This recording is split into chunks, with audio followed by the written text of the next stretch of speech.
September 17 తెలంగాణకు ఏం చెబుతోంది? దేశ ప్రజలకు ఎటువంటి సందేశాన్ని ఇస్తోంది? బండెనక బండి కట్టి 16 బండ్లు కట్టి 50 బండ్లే అవుతావు కొడుకో నైజాం సర్కారోడా. తెలంగాణ అంటే కేవలం మీరు అనుకుంటున్నటువంటి రాజకీయ వ్యవస్థ మాత్రమే కాదు. వందలాది మంది యొక్క ప్రాణాలు ఈ దేశంలో, ఒక ఇషాంత్ రెడ్డి, ఒక చనిపోయినటువంటి శ్రీకాంత్ చారి వరకు ఆ భోగాల మీద సమాధులు కట్టుకుని దాని మీద సింహాసనాలు వేసుకుని ఊరేగడం కాదు. ప్రజల యొక్క స్వాతంత్రం కోసం లక్షలాది మృత వీరుల రక్తం తడిసిన నేల, మలచిన త్యాగం ఇది. తెలంగాణ ఒక అట్టులాగా ఉడికిపోయింది ఆ కాలంలో. నమస్తే, welcome to Nationalist hub. September 17 రానే వచ్చింది. తెలంగాణ విమోచన దినోత్సవాన్ని కేంద్ర ప్రభుత్వం అధికారికంగా ఇప్పుడు నిర్వహిస్తోంది. విమోచనమా, విలీనమా, విద్రోహమా అనే చర్చ ఇప్పుడైతే సద్దుమడిగినట్టుగానే కనబడుతోంది. కానీ నిజానికి ఈ విమోచన దినోత్సవం రోజున తెలంగాణ ప్రజలు ఏ అంశాలు తెలుసుకోవాలి, ఏ అంశాల్ని ఆచరణలో పెట్టాలి, ఈ సెప్టెంబర్ 17 విమోచన దినోత్సవం చెబుతున్న సందేశం ఏంటి? ఈ అంశం గురించి మనం మాట్లాడబోతున్నాం. ప్రస్తుతం మనతో ఉన్నారు భాస్కర్ యోగి గారు. వారు ఒక నియంత తలవంచిన రోజు అనే ఒక పుస్తకాన్ని, చాలా సమగ్రమైన అధ్యయనంతో కూడినటువంటి పుస్తకం అది. సెప్టెంబర్ 17కు ముందు జరిగిన పరిణామాలు, 17 సందర్భంలో నెలకొన్నటువంటి విషయాలు, 1947-48 మధ్య జరిగినటువంటి కీలకమైన సందర్భాలు, ఇక్కడ నిజాం అరాచకాలు లేదా రజాకార్ల అకృత్యాలు, వాటన్నిటికి సంబంధించి అద్భుతమైనటువంటి ఒక విశ్లేషణ, అధ్యయనముతో కూడినటువంటి అంశాలని పొందుపరిచినటువంటి పుస్తకము ఒక నియంత తలవంచిన రోజు. ఆ పుస్తక ప్రముఖ రచయిత, కాలమిస్ట్ భాస్కర్ యోగి గారు, వారితో మాట్లాడదాం. భాస్కర్ యోగి గారు, సెప్టెంబర్ 17 అనగానే గత ఒక దశాబ్ద కాలంగా అయితే ఈ చర్చ నడుస్తున్నాం. సెప్టెంబర్ 17 రాగానే దాని గురించి మాట్లాడడము, ఆ తర్వాత మళ్ళీ వేరే వేరే పనుల్లో నిమగ్నం అయిపోవడం. సరే, ఈ గత ఒక 1-2 ఇయర్స్ నుంచి అయితే కేంద్ర ప్రభుత్వం అధికారికంగా ఈ కార్యక్రమాన్ని నిర్వహిస్తున్నది. అండ్ సెప్టెంబర్ 17కు సంబంధించి తెలంగాణ విమోచన దినోత్సవాన్ని పురస్కరించుకొని మీరు రాసిన పుస్తకంలో నుంచి అసలు ఈ సెప్టెంబర్ 17 తెలంగాణకు ఏం చెబుతోంది, దేశ ప్రజలకు ఎటువంటి సందేశాన్ని ఇస్తోంది, అండ్ ఒక విమోచనం గురించి ఒకసారి చెప్తారా? అంటే తెలంగాణ ప్రాంతంలో సుమారు 75 సంవత్సరాల క్రితమే మనం బంగ్లాదేశ్లో చూసినటువంటి అకృత్యాలను తెలంగాణ 75 ఏళ్ల క్రితమే చూసింది. అంటే ఇక్కడ 400 సంవత్సరాలకు పైచిలుకుగా, అంటే మొదట కుతుబ్ షాయిలు, తర్వాత అసబ్జాయిలు ఇక్కడ పరిపాలన చేశారు. నిజానికి మనకి ఎవరి చరిత్ర గురించి మాట్లాడినా ఈ 2 వంశాల గురించే మాట్లాడుతుంటారు, గోల్కొండ ప్రభువులు, నిజాం ప్రభువులు అని. నిజానికి తెలంగాణకు ఒక ప్రాచీనమైనటువంటి చరిత్ర ఉంది. శాతవాహనులు ఇక్కడ పరిపాలన చేశారు, విష్ణుకుండులు ఇక్కడ పరిపాలన చేశారు, చోళులు పరిపాలన చేశారు, చాళుక్యులు పరిపాలన చేశారు. ఆ తర్వాత తెలంగాణకు ఒక స్పష్టమైనటువంటి రాజరికపు హోదానిచ్చినటువంటి వాళ్ళు కాకతీయులు. కాకతీయుల కాలంలో, గణపతి దేవుని కాలంలో దేవగిరి, అంటే ఇప్పుడు ఉన్నటువంటి ఔరంగాబాద్ నుంచి కాంచీపురం వరకు, అటు తూర్పు సముద్రం వరకు ఒకే ప్రదేశాన్ని పరిపాలన చేసిండ్రు. దాన్నే మన వాళ్ళు కొంత త్రిలింగ దేశమే తెలంగాణగా ఏర్పడదని కూడా చెప్తుంటారు. లేదు, గోదావరి కింది పక్క ఉండేటటువంటి తెలివాహ అని గోదావరికి ఓ పేరుందని, ఆ తెలివాహ కింది భాగాన్ని మనం తెలంగాణ అని పిలుస్తామని చెప్పేసి దీన్ని తెలంగాణ ఆంధ్రప్రదేశం అని ఇక్కడ నుంచి అక్కడ వరకు ఒక పెద్ద పరిపాలన కాకతీయులు చేశారు. కాకతీయ సామ్రాజ్యంలో సుమారు 75 మంది నాయంకరులు పనిచేశారు. దాంట్లో గణపతి దేవుడు, రుద్రమ్మదేవి తర్వాత తెలంగాణకు మొట్టమొదటిసారిగా ఢిల్లీ నుంచి ఢిల్లీ సుల్తాన్లు, అంటే మహమ్మదీయ రాజుల యొక్క దాడి వరంగల్ కోట మీద జరిగింది ప్రతాపరుద్రుని కాలంలో 1323-28 మధ్యలో. ఆ 23 తర్వాత కాకతీయ సామ్రాజ్యం విధ్వంసం అయిన తర్వాత ప్రతాపరుద్రుని బందీగా పట్టుకొని పోతూ ఉంటే ఆయన తన ప్రజలకు ఏమీ కావద్దని నర్మదా నదిలో దూకి చనిపోయాడు. ప్రతాపరుద్రుడు మొట్టమొదటి తెలంగాణ వీరుడు. ఇది తెలంగాణ తెలుసుకోవాల్సినటువంటి మొట్టమొదటి అంశం. ఇవాళ చిన్న వాళ్ళు చాలా తెలంగాణ ఉద్యమంలో అక్కడక్కడ పేర్లు రాయించుకున్న వాళ్ళు కూడా నేను తెలంగాణ ఉద్యమకారుని అంటున్నారు, అదొక చర్చ. కానీ నిజానికి తెలంగాణకు మొట్టమొదటి వీరుడు, ప్రాణాన్ని వదిలిపెట్టినటువంటి వ్యక్తి ప్రతాపరుద్రుడు. తర్వాత కాలంలో వెంటనే తెలంగాణ ఆంధ్ర ప్రాంతంలో ఇక్కడ ఉన్నటువంటి ప్రజల్ని రక్షించడం కోసం, ఇక్కడ ఉండేటటువంటి సంప్రదాయాలను రక్షించడం కోసం, ఇక్కడ ఉండేటటువంటి ధర్మాన్ని రక్షించడం కోసం, ఇక్కడ ఉండే దేవాలయాలను రక్షించుకోవడం కోసం ముసునూరి ప్రోలయ నాయకుడు, ముసునూరి కాపయ నాయకుడు అనేటటువంటి ఇద్దరు ఒకే కుటుంబానికి చెందినటువంటి వీరులు హిందూ సామ్రాజ్య భావనను ఆనాడే సృష్టించారు వాళ్ళు. అది 1328 ప్రాంతంలోనే వాళ్ళు సృష్టించారు. ఆ 75 మంది హిందూ రాజులను ఏకం చేసి ఇక్కడ ధర్మస్థాపన జరగాలని చెప్పేసి ప్రోలయ నాయకుడు తప్పించాడు. ఆయన విలస తామ్ర శాసనం అని ఒక శాసనం ఆయన కాలంలోనే వచ్చింది. అది ప్రతాపరుద్రుడు అనేటటువంటి భానుడు అంటే సూర్యుడు అంతరించిన తర్వాత ఈ తెలంగాణ ప్రాంతంలో జరిగినటువంటి అరాచకాలను విలస తామ్ర శాసనం వర్ణించింది. మళ్ళీ వరంగల్ కోట మీద దాడి జరుగుతుంటే ప్రళయ నాయకుడు రాజధానిని ఇక్కడ నుంచి ఆయన రేకపల్లికి మార్చాడు, భద్రాచలం దగ్గర ఉన్నటువంటి రేకపల్లికి. ఆ తదనంతర కాలంలోనే ఈ పోలవరం ఇప్పుడు ఏదైతే ప్రాజెక్టు కడుతున్నారో ఆయన పేరు మీద వచ్చినటువంటి ఊరే అది ఆ పేరు. అట్లాంటి ప్రళయ నాయకుడు, తర్వాత కాపయ నాయకుడు, ఆ తర్వాత కాలం లోపల రాచకొండ ప్రభువుల వరకు, తర్వాత ఎంతో మంది వినాయక దేవుడు ఇలాంటి వాళ్ళు తెలంగాణ కోసం గొప్ప త్యాగం చేశారు. ఇది ఒకవైపు చరిత్ర. తర్వాత హిందూ రాజులంతా ఇక్కడ ఉండేటటువంటి రాజులంతా చిన్న చిన్న సంస్థానాలుగా విడిపోయారు. ఉదాహరణకు ఆత్మకూరు సంస్థానం, గద్వాల సంస్థానం, లోకాయపల్లి సంస్థానం, దోమకొండ సంస్థానం, ఇలాంటి చిన్న చిన్న సంస్థానాధీశులుగా ఉండిపోయారు వాళ్ళు. ఈ ఆసఫ్జాయిల యొక్క పరిపాలన ఇక్కడ ప్రారంభమైన తర్వాత అంటే గోల్కొండ ప్రభువుల పాలనలో కొంత సాహిత్యము, కొంత సంగీతము ఇవన్నీ కూడా ఎంతో కొంత అభివృద్ధి చెందినాయి నిజానికి. అది వాళ్ళకు విజయనగర సామ్రాజ్యం యొక్క ప్రభావం వాళ్ళ మీద చాలా మంది మీద ఉన్నది అక్కడ గోల్కొండ వాళ్ళ మీద. అందుకే క్షేత్రయ్య ఇక్కడికి వచ్చాడు. ఇక్కడ కందుకూరు రుద్రకవి ఆ టైంలోనే సుగ్రీవ విజయం రాశాడు. పొన్నగంటి తెలంగాణ ఏయాతి చరిత్ర రాశాడు. కాబట్టి కావ్యాలకు తర్వాత కళలకు ఆదరణ గోల్కొండ ప్రభువులు ఇచ్చారు. కానీ టర్కీ నుంచి వచ్చినటువంటి నిజాం షాయిలు ఎవరైతే ఉన్నారో వాళ్ళు మాత్రం ఇక్కడ మతపరమైనటువంటి పరిపాలనకి ప్రాధాన్యత ఇచ్చారు. దీంట్లో 1908 వరకు మహబూబ్ అలీ ఖాన్ ఎవరైతే ఈ మనం చెప్పేటటువంటి చివరి నిజాం యొక్క తండ్రి ఉన్నాడో, ఉస్మాన్ అలీ ఖాన్ యొక్క తండ్రి, అతని వరకు ఎంతో కొంత బాగానే నడిచింది. ఎందుకంటే అతని దగ్గర రాజా కిషన్ ప్రసాద్ అనేటటువంటి ఒక గొప్ప వ్యక్తి ఆయన దగ్గర ప్రధానమంత్రిగా ఉన్నాడు. ఆయన ఇప్పుడు హైదరాబాద్లో కట్టించినటువంటి దేవాలయాలన్నీ కట్టడానికి ఆయనే కారకుడు. ఇంత పెద్ద జాతరలు జరగడానికి కారణం ఆయన్నే. తెలంగాణలో ఈ రోజుకు చాలా గుళ్లకు మాన్యాలు ఉండడానికి, మాన్యపు భూములు ఉండడానికి రాజా కిషన్ ప్రసాదే కారణం. ఓకే. 7వ నిజాం వచ్చిన తర్వాత ఈ మీర్ ఉస్మానియా అలీ ఖాన్ వచ్చిన తర్వాత ఈ రాజా కిషన్ ప్రసాద్ పీకేసి ఎలాంటి వాళ్ళని ఎంకరేజ్ చేశాడంటే బహదూర్ యార్ జంగ్ లాంటి వాళ్ళను, తర్వాత కాశీం రజ్వీ లాంటి వాళ్ళను ఎంకరేజ్ చేసి 1929 నాటికే అది మజ్లిస్ ఇత్తెహాదుల్ బైన్ ముసల్మీన్ అనేటటువంటిది ఒక సంస్థ, తర్వాత దీన్దార్ అంజుమన్ అనేటటువంటిది ఒక సంస్థ నిజాం కాలంలో నడిచినాయి. 2 సంస్థల యొక్క పనులు ఏంటంటే ఈ మజ్లిస్ ఇత్తెహాదుల్ బైన్ ముసల్మీన్ ఏమో ఇక్కడ ఉండేటటువంటి హిందూ ముస్లింల మధ్య సమైక్యత కోసం ఏర్పాటు చేసినటువంటి సంస్థ మొదలు. కానీ అది తర్వాత వెంటనే అల్లర్లు జరిగినాయి, హైదరాబాద్ నగరంలో పెద్ద గొడవలు అయినాయి. దాని తర్వాత దాన్ని ఏం చేశారంటే మజ్లిస్ ఇత్తెహాదుల్ ముసల్మీన్ చేశారు, ఆ బైన్ తీసి పడేశారు మధ్యలోంచి. తర్వాత దీన్దార్ అంజుమన్ అనేటటువంటిది ప్రారంభం చేసి దాన్ని కర్ణాటక బేస్ గా దాన్ని పెట్టుకొని, రాయచూర్ బేస్ గా దాన్ని పెట్టుకొని ఇక్కడ హైదరాబాద్ ఆసిఫ్ నగర్ లో పెట్టి నిజాం నవాబు ధర్మరాజు యొక్క అవతారం అని, నేను చెన్నబసవేశ్వరుని అవతారం అని ఆ దీన్దార్ అంజుమన్ నడిపేటటువంటి ఆయన హిందువులను ముఖ్యంగా 1,00,000 మంది హిందూ దళితులను కన్వర్ట్ చేయడానికి ప్లాన్ చేశారు. దీన్ని అడ్డుకోవడానికి ఒక పెద్ద ఉద్యమం, స్వాతంత్ర ఉద్యమం లాగా ఆర్య సమాజ ఉద్యమం వచ్చింది ఇక్కడ. ఆర్య సమాజ ఉద్యమంలో కమ్యూనిస్టులలో పాల్గొన్నారు. కొలనుపాకల ఆరుట్ల రామచంద్రారెడ్డి వాళ్ళ ఊర్లో ఇట్లాంటి మత మార్పిడి జరిగితే ఆయన్ని ఆర్య సమాజ్ వాళ్ళని తీసుకొని వచ్చి, నాకు సబ్జెక్టు కరెక్షన్ ఆయన్ని అనుకుంటున్నాను నేను, ఆయన యజ్ఞం చేయించి వాళ్ళను మళ్ళీ రీకన్వర్షన్ చేయించాడు, పునరాగమనం చేయించాడు ఆ కాలం లోపల.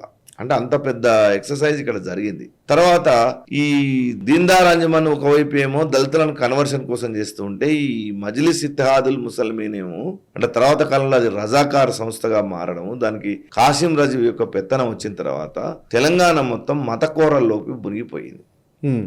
ఇప్పుడు కోటిలో ఉండేటటువంటి ఇప్పుడు ఉమెన్స్ యూనివర్సిటీ ఏదైతే ఇచ్చారో, ఉమెన్స్ కాలేజ్ అని పిలిచేవాళ్ళం కదా, అది బ్రిటిష్ రెసిడెన్సీ. అది ఆ రెసిడెన్సీ మీదనే మొదటి స్వాతంత్ర ఉద్యమం అంటే 1857 ప్రాంతంలో తుర్రెబాజ్ ఖాన్ లాంటి వాడు దాని మీద దాడి చేశాడు బ్రిటిష్ వాళ్ళ మీద. అలాంటి ఆ రెసిడెన్సీకి సంబంధించి 7 కిలోమీటర్ల పరిధిలో మాత్రం బ్రిటిష్ వాళ్ళ కంట్రోల్లో ఉండేది హైదరాబాద్. ఓకే. మిగతా అంతా కూడా నిజాం కంట్రోల్లో ఉండేది. ఇక్కడ లైబ్రరీ ప్రారంభం చేసుకోవడానికి వీల్లేదు, ఓ కొత్త గుడి ఓపెన్ చేయడానికి వీల్లేదు, పెద్దది దేవాలయం. అన్ని చిన్న ఎల్లమ్మలు, మైసమ్మలు, కటమైసమ్మలు, పూసమ్మలు ఇవి తప్ప పెద్ద పెద్ద దేవాలయాలు కట్టనీయలేదు. అవి కట్టాలంటే చాలా ఇన్ఫ్లుయెన్స్ ఉండాలి. అంటే ఓ సంస్థానాధీశులన్న దాని వెనుక ఉండాలి, లేకపోతే పెద్ద భూస్వామి దాని వెనుక ఉంటే తప్ప. అందుకే మీ గ్రామాల్లో తెలంగాణ ఏ గ్రామంలో పెద్ద దేవాలయం ఉంటుందంటే తప్పకుండా దానికి భూమి, దానికి ఒక వ్యవస్థ, అర్చక వ్యవస్థ అన్నీ ఉన్నాయి. ఓకే. మిగతా దేవాలయాలు అన్ని చూస్తే అన్ని చిన్న దేవుళ్ళే, అంటే ఎల్లమ్మలు, పోచమ్మలు, చిన్న చిన్న గుట్టల్లాగా ఉండేటటువంటి చిన్న చిన్న దేవాలయాలు. అంటే దేవాలయాలకు అనుమతి సులభంగా వచ్చేది కాదు. అట్నే గ్రంథాలయాలు ఇక్కడ నిర్మాణం జరగలేదు, సంస్థలు నిర్మాణం చేయనీయలేదు. యశ్వంతరావు జోషి లాంటి వాడు హైదరాబాద్లో ఒక పెద్ద ర్యాలీ తీస్తే ఆయన మీద కూడా కాల్పులు జరిపారు. ఆయన ఆ కాలంలోనే దళితుల కోసం ఇప్పుడు మీరు బడిచౌడి అని చూడండి, అక్కడ బడిచౌడి పోలీస్ స్టేషన్ ముందు ఉన్న కూరగాయల మార్కెట్, దళితులు వాళ్ళు బతకడం కోసమని ఆయన యశ్వంతరావు చూసి చాలా కష్టపడి అక్కడ మార్కెట్ పెట్టించాడు, వాళ్ళకి కూరగాయలు అమ్ముకోవడానికి, గుర్ర బండ్లు ఇప్పించాడు హైదరాబాద్లో ఆయన వాళ్ళు బతకడం కోసమని. తర్వాత అరిగే రామస్వామి లాంటి వాళ్ళు, భాగ్యరెడ్డి వర్మ లాంటి వాళ్ళు, తర్వాత శ్యాంప్రసాద్ లాంటి వాళ్ళు, శ్యామ్లాల్ లాంటి వాళ్ళు ఎంతో మంది ఆర్య సమాజంలో చాలా యాక్టివ్గా పనిచేశారు ఆ కాలంలో. చేసి ఇక్కడ జాతీయవాదాన్ని నిలబెట్టడానికి కొన్నిసార్లు సావర్కర్ సహకారం తీసుకున్నారు, కొన్నిసార్లు రామానంద తీర్థ సహకారం తీసుకున్నారు. వీళ్ళంతా ఒక ఉద్యమాన్ని ఇక్కడ మొదలుపెట్టారు. ఆ ఉద్యమం ఏంటంటే మా భాష మేము మాట్లాడుకుంటాం, మమ్మల్ని మాట్లాడుకోనివ్వండి. ఎందుకంటే ఎక్కడ చూసినా అన్ని ఉర్దూ పాఠశాలలే. ఇక్కడ ఎగ్జామ్ రాయడం కోసం అనుమతి ఇవ్వకపోతే కార్వే పండితుడు నడిపేటటువంటి మహారాష్ట్రలో పాఠశాలకు వెళ్ళి అక్కడ ఫీజులు కట్టి రాసి వచ్చినటువంటి వాళ్ళు ఉన్నారు. పివి నరసింహరావు మొదలైనటువంటి వాళ్ళు ఆ కాలం లోపల. హైదరాబాద్లో వందే మాత్రం పాడనివ్వలే ఆయన. రామచంద్రరావు అనే ఒక ఆయన ఇంటి పేరు ఉంటే ఆయనకు కొరడా దెబ్బలు కొట్టారు, ఆయనను జైల్లో వేసి. కొడితే దెబ్బకు ఒకసారి వందే మాత్రం అనడానికి ఆయన ఇంటి పేరే వందే మాత్రం రామచంద్రరావు అయిపోయింది. డాక్టర్ నారాయణ రెడ్డి అనేటటువంటి ఆయనను వరంగల్లో హత్య చేశారు. మొట్టమొదటి ఎంబీబీఎస్ ఆయన తెలంగాణలో చెన్నారెడ్డి క్లాస్మేట్ ఆయన చేసి వరంగల్లో ఆయన క్లినిక్ పెట్టుకుంటే ఆయన ఇంటికి వెళ్తుంటే క్లినిక్ వెళ్తే రజాకారులు ఆయన హత్య చేశారు. తర్వాత మొగులయ్య గౌడ్ నేను అంటున్నాను, సర్వాయి పాపన్న గౌడ్కి ఎంత గౌరవం ఇవ్వాలో ఇవాళ మనం తెలంగాణ సమాజంలో మొగులయ్య గౌడ్కి అంత గౌరవం ఇవ్వాలా. దేశానికి స్వాతంత్రం వచ్చిందని ఒక ఈదులు గీసుకునేటటువంటి చదువు కూడా సరిగా రానటువంటి వ్యక్తి జాతీయ జెండాను ఎగిరేయడానికి ప్రయత్నం చేసి తన ప్రాణం పోగొట్టుకున్నాడు మొగులయ్య గౌడ్ వరంగల్లో. వరంగల్ అంతా అట్టుడికింది. 200 మంది లకడీ పైల్వాన్ అనేటటువంటి ఒక వ్యక్తి ఆధ్వర్యంలో, రజాకార్ ఆధ్వర్యంలో వచ్చి బత్తిని మొగులయ్య గౌడ్ ఇంటి మీద దాడి చేసి మొగులయ్య గౌడ్ను చంపేశారు. ఒక జాతీయ జెండా కోసం ప్రాణం వదిలిపెట్టారు. అప్పంపల్లిలో 3 చనిపోయారు. బైరాన్పల్లిలో ఘోరమైనటువంటి హత్యాకాండ జరిగింది. పరకాల్లో ఘోరమైనటువంటి హత్యాకాండ జరిగింది. ఇట్లా అన్ని చోట్ల తెలంగాణ అంతా ఒక అరాచకం ఉన్నటువంటి సమయంలో దీన్ని విద్యావంతులంతా ఎదుర్కోవాలని ఆనాడు రాజ్ బహదూర్ వెంకటరామరెడ్డి, కేవీ రంగారెడ్డి, కాళోజీ నారాయణరావు, బొరుగుల రామకృష్ణారావు, మరిచెన్నారెడ్డి ఇట్లాంటి వాళ్ళు, రావి నారాయణ రెడ్డి వీళ్ళంతా కూడా ఒక పెద్ద సంఘంలాగా రామానంద తీర్థ ఆధ్వర్యంలో మొట్టమొదట ఒక పెద్ద ఉద్యమం ప్రారంభించారు. నిజాం ఎక్కడ గ్రంథాలయాలు పెట్టనివ్వలేదని బ్రిటిష్ రెసిడెన్సీ పరిధిలో ఉన్న 7 కిలోమీటర్ల లోపల మొట్టమొదట శ్రీకృష్ణ దేవరాయేంద్ర భాషా నిలయం వెలిసింది మనకు కోటిలో. అదే పరిధిలో కింగ్కోటి దాటి కొద్ది ముందు కొద్ది ఆంధ్ర సారస్వత పరిషత్ దేవులపల్లి రామానుజరావు మీద మొదలైనటువంటి వాళ్ళంతా కలిసి సారస్వత పరిషత్ ఏర్పాటు చేశారు. అదే పరిధిలో మీకు చూసినట్టయితే సుల్తాన్ బజార్లో ఆర్య సమాజ్ మందిరం కనిపించింది. ఇట్లా నిజాం ఎక్కడెక్కడ పర్మిషన్లు ఇవ్వలేదు. అన్ని సంస్థలు మీకు పాత సంస్థలన్నీ హైదరాబాద్ నగరంలో ఆ బ్రిటిష్ రెసిడెన్సీ చుట్టుపక్కల ఉండేటటువంటి 7 కిలోమీటర్ పరిధిలో, ఆఖరికి భాగ్యరెడ్డి వర్మ నిర్మించినటువంటి ఆది హిందూ భవన్తో సహా. సో ఇంత అరాచకం జరుగుతూ ఉంటే ఇక్కడ భాషోద్యమాలు వచ్చాయి. ఇక్కడ ఆంధ్ర మహాసభలు జరిగినాయి. సుమారు 12 ఆంధ్ర మహాసభలు జరిగినాయి తెలంగాణలో. వాళ్ళ భాష కోసం వాళ్ళు ఉద్యమం చేశారు. ఉస్మాన్ యూనివర్సిటీలో వందే మాత్రం ఉద్యమం ప్రారంభమైంది. మరోవైపు కమ్యూనిస్టులు వాళ్ళు మరోవైపు ఉద్యమం చేశారు. వాళ్ళు సాయుధ పోరాటం మొదలుపెట్టారు. వాళ్ళు చివరికి స్టాలిన్ దగ్గరికి వెళ్ళారు. స్టాలిన్ తిట్టి పంపించాడు అనుకోండి, అది వేరే విషయం. కానీ మొత్తానికైతే తెలంగాణ ఒక అట్టులాగా ఉడికిపోయింది ఆ కాలంలో. అలాంటి పరిస్థితిలో తెలంగాణలో ప్రజల యొక్క స్వాతంత్రం కోసం లక్షలాది మృత వీరుల రక్తం తడిసిన నేల, మలచిన త్యాగం ఇది. కరెక్ట్. వాళ్ళ యొక్క త్యాగాల చేత ఇక్కడ నిర్మించబడ్డటువంటి తెలంగాణ ఇది. ఒక దాశరథి లాంటి కవి ఓరి నిజాము పిశాచమా ఖానరాడు నీ వంటి రాజు మా కెన్నడేని అని ఇందూరు జైలు గోడల మీద బొగ్గుతోటి కవిత్వం రాశాడు. బండెనుక బండి గట్టి 16 బండ్లు గట్టి 50 బండ్లే పోతావు కొడుకో నైజాము సర్కరోడ సుటుముట్టు సూర్యపేట నట నడుమ నల్లగొండ నీ ఉండేది హైదరాబాదు దాని పక్కన గోలుకొండ ఖిలా కింద నీ గోరిగర్తం కొడుకో నైజాము సర్కరోడ. ఇది బండి యాదగిరి లాంటి వాళ్ళు రాసినటువంటి పాట ఇది. అంటే ఆయన ప్రతాప్ రెడ్డి గురించి రాస్తే దాన్ని మళ్ళీ ఇటు అన్వయం చేశారనుకోండి. అంటే ఇంత కష్టంతో ఇక్కడ ఉన్నటువంటి ప్రజలు వాళ్ళ వృత్తులు, వాళ్ళ యొక్క జీవన విధానము, వాళ్ళ శైలి, వాళ్ళ భాష అన్ని ధ్వంసమైనా కానీ ఇక్కడ ఉండేటటువంటి స్వాతంత్రాలు నిలుపుకోనికి ప్రయత్నం చేసినటువంటి త్యాగం మామూలు త్యాగం కాదు. కరెక్ట్. ఎక్కడికక్కడ తిరుగుబడ్డారు. తయ్యబ్ రజీబ్ అని కాసిం రజీబ్ తమ్ముడు వచ్చి 3 గంటల మధ్యాహ్నం వేళ వచ్చి ఒక పటేల్ని, అక్కడ పోలీస్ పటేల్ని పిలిచి నువ్వు ఈ టైంలో చాయ్కి పాలు తీసుకురాపో అని పంపిస్తే 3 గంటలకి ఇక్కడ బర్రెలు పాలిస్తాయా? అతను ఆ పాత్ర తీసుకొని వెనక్కి వస్తే మీ హిందూ ఆడవాళ్ళ యొక్క తనాల్లో పాలుంటాయి పిండుకొని రాపని పంపించాడు అతన్ని. ఇలాంటి అకృత్యాలు తెలంగాణలో భయంకరంగా జరిగినాయి. నక్క అండాలమ్మ చనిపోయింది భువనగిరి కోటలో. చిన్న పిల్లను మానభంగం చేసి చంపేసి పూడ్చిపెట్టారు. నక్క అండాలమ్మ పాట బతుకమ్మ పాటగా మన దగ్గర పాడుకునేటటువంటి వాళ్ళు. ఆ పాట చదువుతుంటే మన హృదయ విదారకమైనటువంటి సంఘటన, అది కళ్ళలో నీళ్ళు వస్తాయి. అంటే ఇట్లాంటిదంతా ఈ తెలంగాణకు ఒక రక్త చరిత్ర ఉంది. ఒక రకంగా చెప్పాలంటే ఈ రక్తం నుంచి మొలిచినటువంటిది ఎప్పటికప్పుడు దెబ్బతింటూ వస్తుంది. ఇక్కడ జాతీయవాదం అనగానే ఒకటి రెండు పేర్లు మనకి ఈ మధ్య వినిపిస్తున్నాయి. ఏదో నిన్న మన తెలంగాణ పోరాటంలో కులాలకు సంబంధించిన వ్యక్తులే కానీ ప్రతాపరుద్రుని కానుంచి మొదలు పెడితే ఇప్పటి వరకు వందలాది మంది యొక్క ప్రాణాలు ఈ దేశంలో, ఒక ఇషాంత్ రెడ్డి, ఒక చారి అబ్బాయి చనిపోయినటువంటి శ్రీకాంత్ చారి వరకు చాలామంది ఈ నేల కోసం వాళ్ళ శరీరాలు మనసులను వదిలిపెట్టిండ్రు. ఆ త్యాగాన్ని ఇక్కడ రాజకీయ వ్యవస్థ అర్థం చేసుకోవాలి. కరెక్ట్. ఆ భోగాల మీద సమాధులు కట్టుకొని దాని మీద సింహాసనాలు వేసుకొని ఊరేగడం కాదు. తెలంగాణ అంటే కేవలం మీరు అనుకుంటున్నటువంటి రాజకీయ వ్యవస్థ మాత్రమే కాదు. ఇక్కడ ఒక పెద్ద ఆవేదన ఉంది, ఒక ఆలోచన ఉంది. కరెక్ట్. ఇక్కడ కూడా కావ్యాలు, మంచి మంచి కావ్యాలు, పాల్కురికి సోమనాథన్ లాంటి గొప్ప వ్యక్తి ఇక్కడ పుట్టాడు. సుమారు 31 కావ్యాలు, అద్భుతమైన కావ్యాలు రాశాడు. పురాణాలు ఆ కాలంలో కేవలం రాజుల చరిత్రను మాత్రమే లేదా ఋషుల చరిత్రను మాత్రం రాసినటువంటి పురాణాల స్థాయిలోకి సామాన్యుల యొక్క కథల్ని తీసుకొని వచ్చి 75 మంది కథలు తీసుకొచ్చి బసవ పురాణం రాశాడు పాల్కురి సోమనాథుడు. దేశీ భాషను తీసుకొని వెళ్ళి ఆయన యొక్క మొత్తం కావ్యాల్లో పెట్టుకున్నాడు. సంస్కృతంలో గద్యలు రాశాడు, ఉదాహరణ కావ్యాలు రాశాడు. ఒక మల్లినాథ సూరి లాంటి వ్యక్తి ఇక్కడ తెలంగాణలో ఆయన గంటా వ్యాఖ్యానకారుడు అని అంటారు ఆయనను. అంటే మొత్తం భారతదేశంలోనే ఆయన వ్యాఖ్యానాన్ని మొత్తం వ్యాఖ్యానకారులు ఆయన అనుసరించేవాళ్ళు. అట్లాంటి మల్లినాథ సూరి మెదక్ జిల్లాలో కొల్చారంలో పుట్టిండు. ఆంధ్రుల యొక్క, తెలుగువారి యొక్క పుణ్యాల పేటి, మధుర రసాస్వాదమైనటువంటి మందార మకరందాల లాంటి పద్యాలు రాసినటువంటి బమ్మెర పోతన ఈ నెలలోనే ప్రభవించాడు. 12వ శతాబ్దంలోనే ఇక్కడ కులతత్వాన్ని నిరసించినటువంటి శివగిరి కృష్ణమాచార్యులు పుట్టాడు ఇక్కడనే. ఇక్కడికే క్షేత్రయ్య వచ్చి గోల్కొండ సంస్థానంలో ఆయన యొక్క పదాలు చెప్పుకున్నాడు. ఇక్కడనే భద్రాచల రామదాసు పుట్టాడు. ఇక్కడనే భాగవతుల కృష్ణప్రభు పుట్టాడు. ఇక్కడనే శివరామ దీక్షితులు పుట్టాడు. ఇక్కడనే ఎంతోమంది గొప్ప వ్యక్తులకు నిలయమైనటువంటి స్థలం ఇది.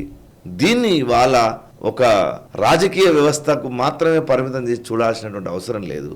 ఇప్పుడు తెలంగాణ విమోచనం అంటే దాని వెనుక ఇంత పెద్ద ఆవేదన ఉంది. అది కేవలం నువ్వు తెచ్చావా, సాయుధ పోరాటం వాళ్ళు తెచ్చారా, అరే సమాజం వాళ్ళు తెచ్చారా అన్నది చర్చ కాదు. దీన్ని దక్కనిస్తాన్గా మరో పాకిస్తాన్ కాకుండా కాపాడినటువంటి మహానుభావుడు సర్దార్ వల్లభాయ్ పటేల్. ఆయన స్మృతి ఈ తెలంగాణ యొక్క ప్రజల యొక్క మనసుల్లో ఉంది, మెదళ్లలో ఉంది. దాని కారణంగానే ఇవాళ మనం తెలంగాణ విమోచన దినం అనేటటువంటిది జరుపుకుంటున్నాం. అది ఇవాళ తెలంగాణ ప్రజలకు మనం ఇవ్వాల్సినటువంటి సందేశం. కరెక్ట్ సార్, చాలా అద్భుతంగా చెప్పారు సార్. తెలంగాణ చరిత్ర మొత్తం చెప్పారు, కళ్ళ ముందు కనబడ్డాయి అప్పటి అకృత్యాలు అవన్నీ కూడా. మీరు రాసిన పుస్తకాన్ని చదువుతూ ఉంటే అసలు హృదయ విదారకంగా ఉంటుంది. అసలు అప్పుడు జరిగిన విషయాలన్నీ కూడా ఒక్కసారిగా కళ్ళ ముందు కదలాడుతూ ఉంటాయి. నిజానికి నేను కూడా ప్రేక్షకులకు సజెస్ట్ చేస్తున్నాను, ఒక నియంత తలవంచిన రోజు ఆ పుస్తకాన్ని ఖచ్చితంగా తెచ్చుకొని చదివే ప్రయత్నం చేయండి. తెలంగాణ వాదాన్ని లేదా తెలంగాణ ఉద్యమాన్ని గురించి మాట్లాడుతున్న ప్రతి ఒక్కరూ చదవాల్సిన పుస్తకం అది. అండ్ తెలంగాణ మాత్రమే కాదు, తెలుగు వారు ఎక్కడున్నా సరే ఖచ్చితంగా అది చదవాల్సిన పుస్తకం అది. సెప్టెంబర్ 17 ఈ విమోచన దినోత్సవాన్ని పురస్కరించుకొని ఇది భాస్కరయ్య గారితో interview. And thank you very much Bhaskarayya గారు, చాలా విషయాలు మాకు వివరించినందుకు. సో ఈ వీడియోని చూసిన ప్రేక్షకులు మీ అభిప్రాయాన్ని కూడా కమెంట్స్ ద్వారా తెలియజేయండి. అండ్ ఈ వీడియోని లైక్ చేయండి, 10 మందికి షేర్ చేయండి. మనసా వాచా కర్మణ దేశహితం కోసం పరితపించే నేషనలిస్ట్ హబ్ గ్రూప్ ఆఫ్ ఛానల్స్ని సబ్స్క్రైబ్ చేసుకొని జాతీయవాద జర్నలిజాన్ని ప్రోత్సహించండి. Thank you very much. ఈ వీడియో మీకు నచ్చినట్టయితే లైక్ చేయండి, 10 మందికి షేర్ చేయండి. అలాగే కామెంట్ల రూపంలో మీ అభిప్రాయాలను మాతో పంచుకోండి. Nationalist Hub group of channels ను సబ్స్క్రైబ్ చేసుకుని తెలుగునాట జాతీయవాద జర్నలిజాన్ని ప్రోత్సహించండి. ఈ వీడియో కింద ఉన్న బెల్ ఐకాన్ పై క్లిక్ చేయడం మర్చిపోవద్దు.